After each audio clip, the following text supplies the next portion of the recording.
I hadn't planned on staying this long. The rain outside had been a light drizzle when I came over to drop off a book my friend had left in my car, but now it was pouring hard enough to blur the windows into silver streaks.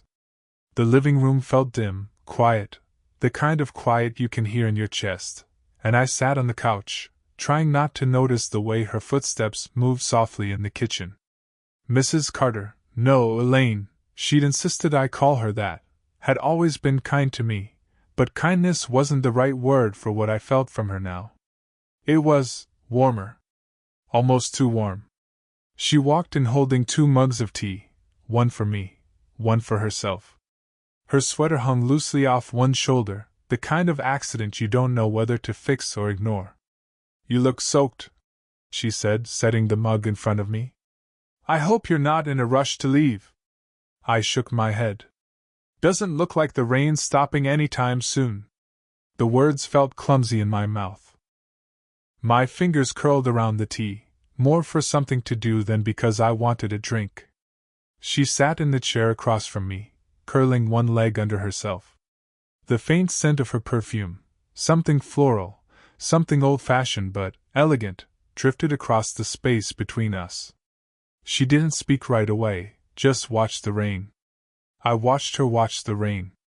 A drop of water slid from my hair down to my temple, and I caught her eyes flick toward it. Just a quick glance, gone as soon as it came. I told myself I imagined it. "How's school?" she asked finally, and I answered, too quickly, too much, about classes, exams, a professor who wouldn't stop assigning essays. She smiled at the way I rambled, but it wasn't mocking. It was more like she was listening to the spaces between my words. The thunder rumbled softly. I found myself leaning forward, elbows on my knees, because the air between us felt charged in a way I couldn't explain. My heartbeat had taken on a slow, heavy rhythm. Then she shifted, leaned back, and for a moment her gaze settled on me fully, not like a neighbor's mom or a friend's parent, but like she saw me. Really saw me. My chest tightened. "You know," she said quietly, "you shouldn't sit near the draft. You'll catch a cold." Her voice was low, almost hesitant, like she was offering more than just advice. I stood, unsure why, and crossed the room toward the hallway. She followed with her eyes but didn't move. The air felt different, thicker somehow. That's when she spoke again. "Lock the door," she said. I turned, hands still on the knob. "What?" Her lips pressed together, a flicker of uncertainty passing over her face. She didn't repeat it, just tilted her head toward the rain-battered window, as if the storm outside might bring something in we didn't want. My fingers rested on the lock. The sound of the rain filled the silence between us. And then, just as the latch clicked, there was a knock. The knock came again, softer this time. Elaine didn't move. Neither did I. The only sound was the rain clawing at the roof and the faint ticking of the wall clock. Then, without a word, she walked past me and pulled the curtain aside just enough to look. "No one," she murmured, more to herself than to me. "Probably the wind." But her voice didn't sound convinced. She stepped back, and I caught the faint crease between her brows. I wanted to ask what was wrong, but instead I heard myself say, "Why'd you want the door locked?" Her eyes met mine, steady, unreadable. "You never know who might come by." The way she said it made the hairs on my arms rise. I followed her back into the living room, the storm outside wrapping the house in a kind of cocoon. My mind was spinning. She was my best friend's mom.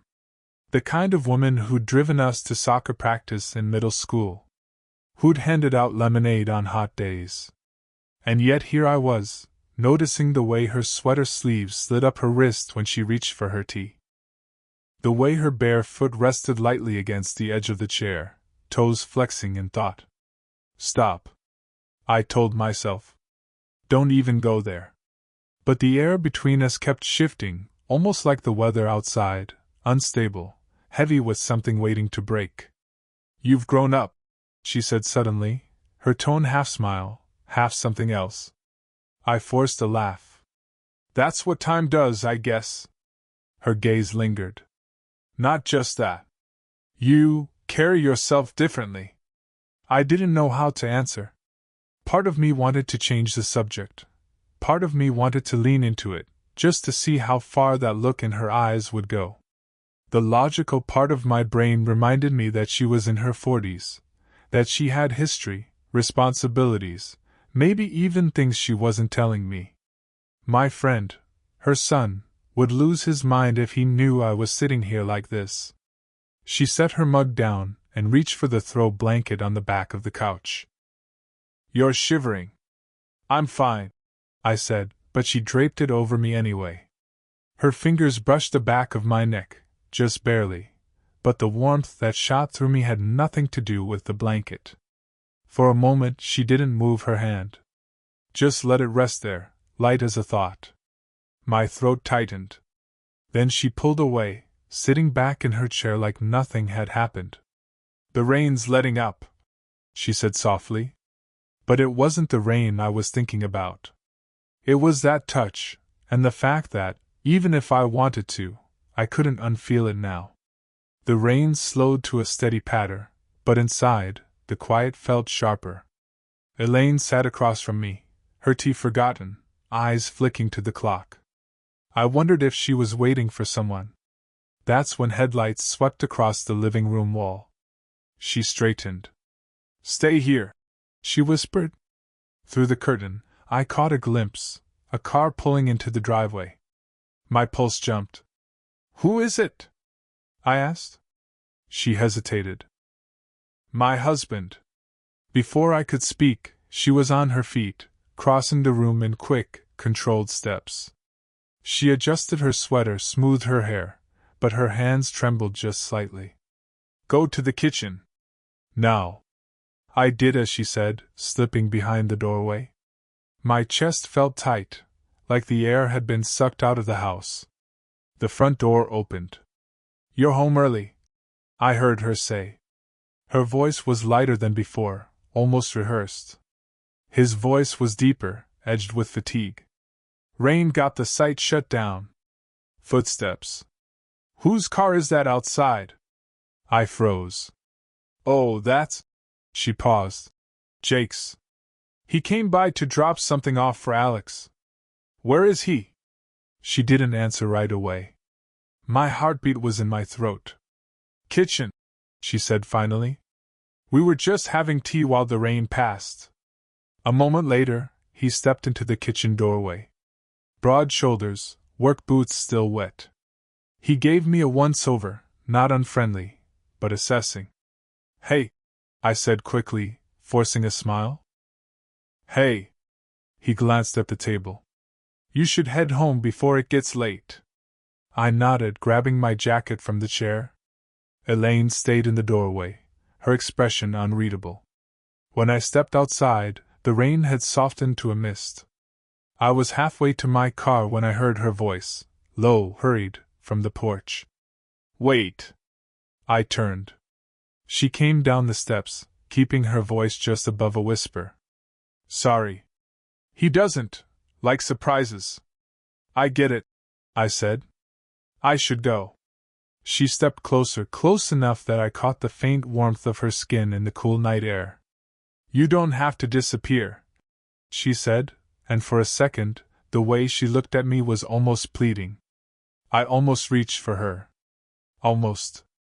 But then her eyes flicked toward the door, and the moment cracked. You should go, she repeated softer now. I got into my car, started the engine. But as I pulled out, she stood there in the rain, not moving, arms wrapped loosely around herself, like she was holding something in. And all I could think was how badly I wanted to be the one she didn't have to hide from. 2 days. That's how long I stayed away. 2 days pretending I wasn't checking my phone for a text from her. 2 days telling myself the look in her eyes on the porch was just my imagination.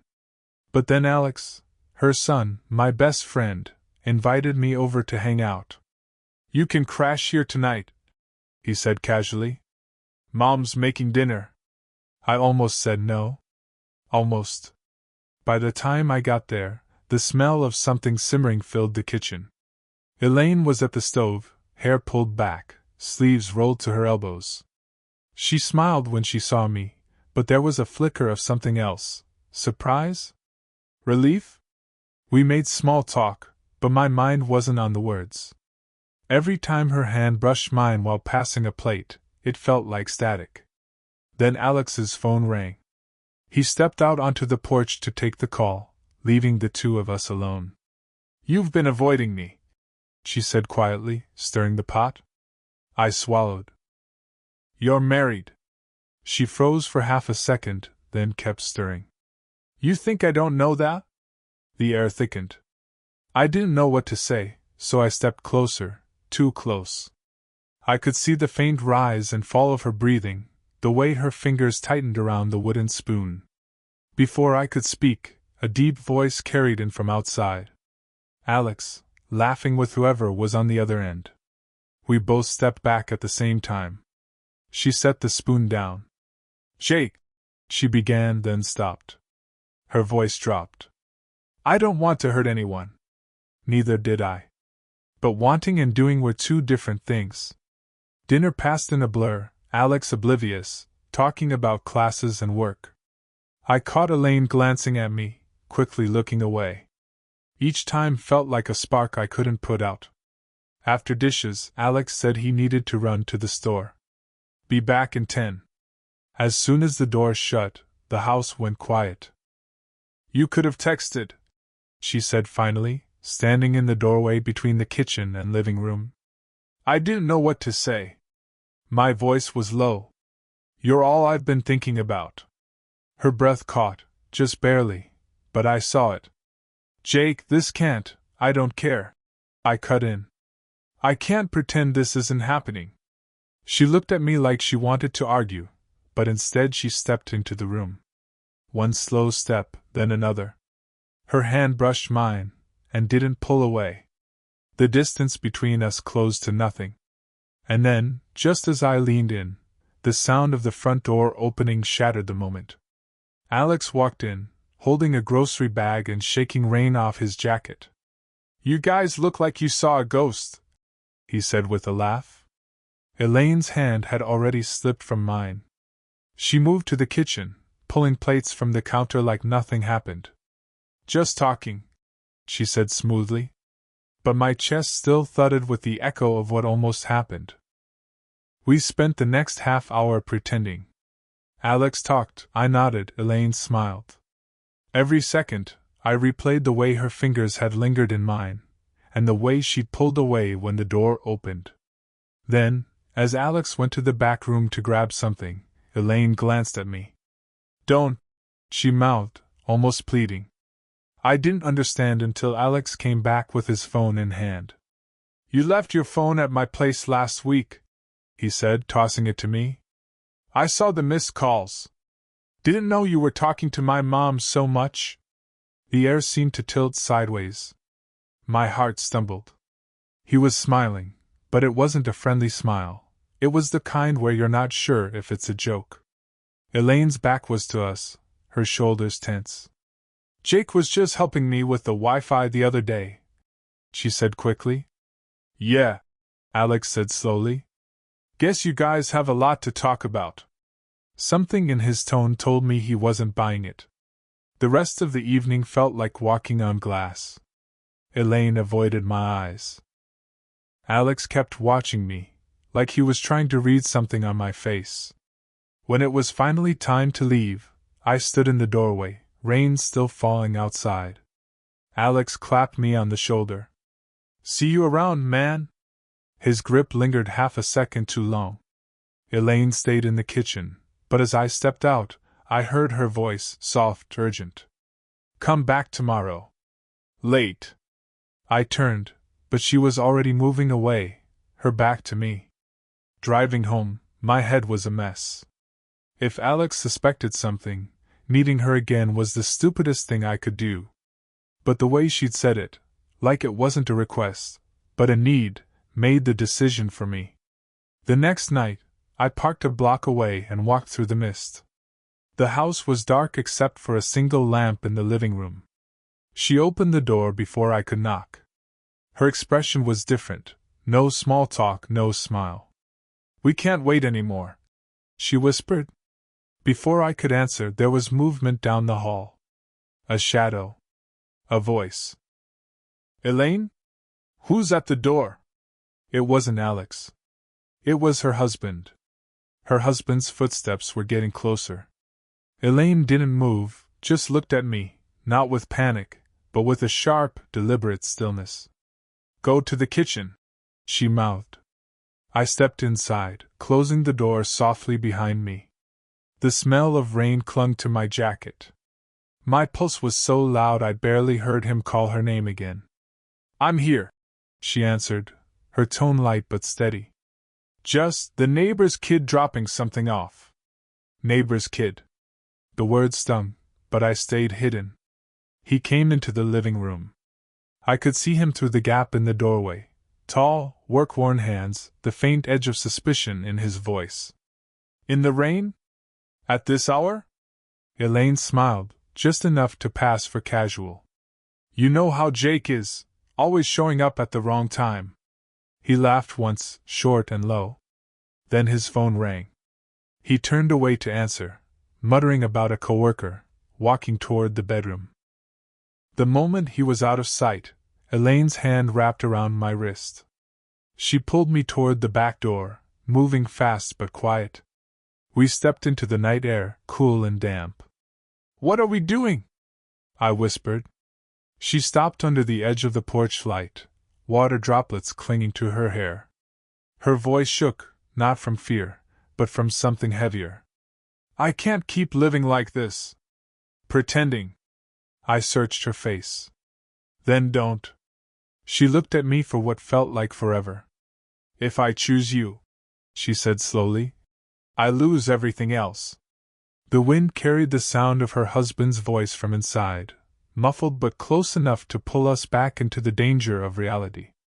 "I don't care," I said, the words out before I could stop them. "I'd rather have something real with you, even if it's a mess, than pretend I don't feel this."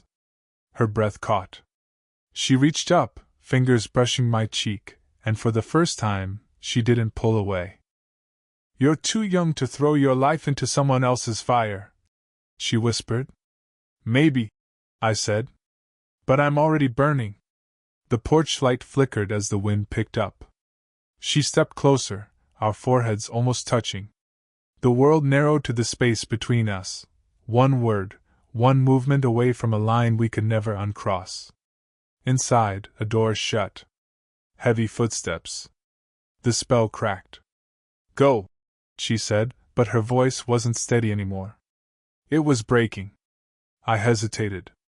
She pressed something into my hand, her phone number, written on a scrap of paper. "For when it's safe," she whispered.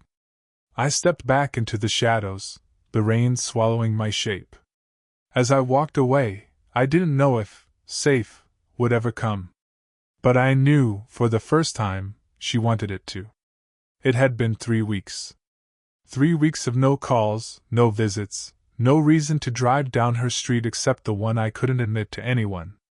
Then last night my phone buzzed. Unknown number. One line of text, "It's safe." Now I was standing outside her door again.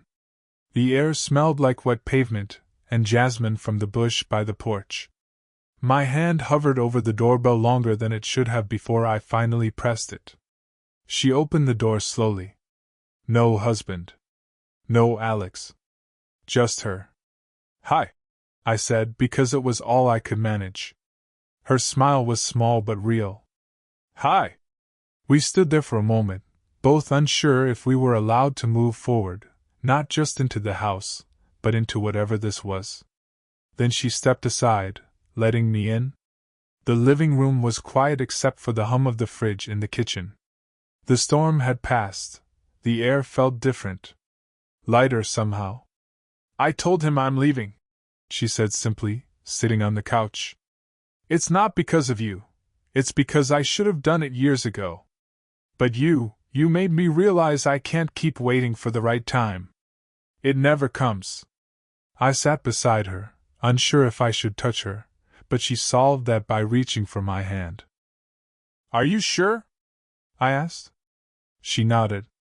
About leaving? Yes. About us? I don't know. But I want to find out. There was no dramatic music, no perfect movie moment. Just the two of us, sitting on her worn couch, the late afternoon light stretching across the carpet. And maybe that's why it felt real. She leaned her head on my shoulder, and for the first time in weeks, my chest loosened. I didn't know if this was going to last forever, or if we'd crash and burn in months. But right then, neither of us was pretending anymore. When I finally stood to leave, she walked me to the door. I'll call you, she said, and I knew she meant it. Out on the street, I looked back once. She was still there, leaning against the doorway, watching me like she was memorizing the sight. Whatever happened next, good, bad, complicated, we'd crossed the line together. And there was no going back.